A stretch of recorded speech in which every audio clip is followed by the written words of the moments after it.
ഇതിലേക്ക് ആദ്യമായിട്ട് വേണ്ടത് ഗ്രേറ്റഡ് കോക്കനട്ടാണ്. ഒരു 1/2 കപ്പ് ഗ്രേറ്റഡ് കോക്കനട്ട് എടുത്തിട്ടുണ്ട്. പിന്നെ ഡ്രൈ ഫ്രൂട്ട്സ് പൊടിച്ചത്, ഡേറ്റ്സ്, നട്ട്സ്, ബദാം, ഇത് 3 പൊടിച്ചത് ഇതിലേക്ക് ചേർക്കണം. മിൽക്ക് മെയ്ഡ് ഒരു 2 ടീസ്പൂൺ നന്നായിട്ട് മിക്സ് ചെയ്തെടുക്കണം. നമ്മൾ കയ്യിൽ വെച്ച് റോൾ ചെയ്യുമ്പോൾ ഒന്ന് റോളായിട്ട് വരുന്ന ആ ഒരു പരുവത്തിൽ മിക്സ് ചെയ്തെടുക്കണം. ഇവിടെ 2 ബ്രെഡാണ് എടുത്തിരിക്കുന്നത്. അതിൻ്റെ 4 സൈഡ്സ് നന്നായിട്ട് സ്പ്ലിറ്റ് ചെയ്ത് മാറ്റുക.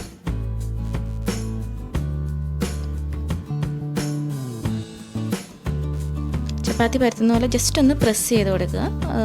റൊട്ടി ആയതുകൊണ്ട് ഒത്തിരി പ്രസ് ചെയ്യാൻ ജസ്റ്റ് ഒന്ന് പ്രസ് ചെയ്ത് കൊടുക്കുക. നമ്മളെടുത്ത് വെച്ചിരിക്കുന്ന മിക്സ് നന്നായിട്ടൊന്ന് റോൾ ചെയ്തെടുത്തിട്ട് അത് ബ്രെഡിൻ്റെ കൂടെ നന്നായിട്ടൊന്ന് റൗണ്ട് ചെയ്തെടുക്കണം.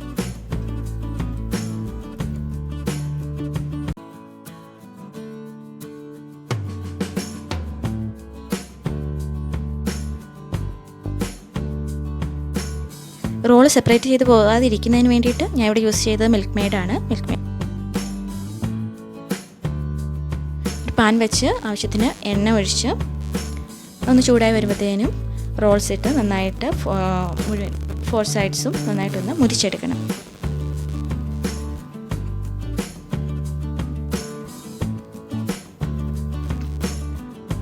എല്ലാം ഹെൽത്തി ആയിട്ടുള്ള ഐറ്റംസാണ് നമ്മളിവിടെ യൂസ് ചെയ്തിരിക്കുന്നത്. അതുകൊണ്ട് തന്നെ കുട്ടികൾക്ക് കൊടുക്കുന്നത് കൊണ്ട് യാതൊരു രീതിയിലുള്ള പ്രശ്നം ഉണ്ടാവില്ല.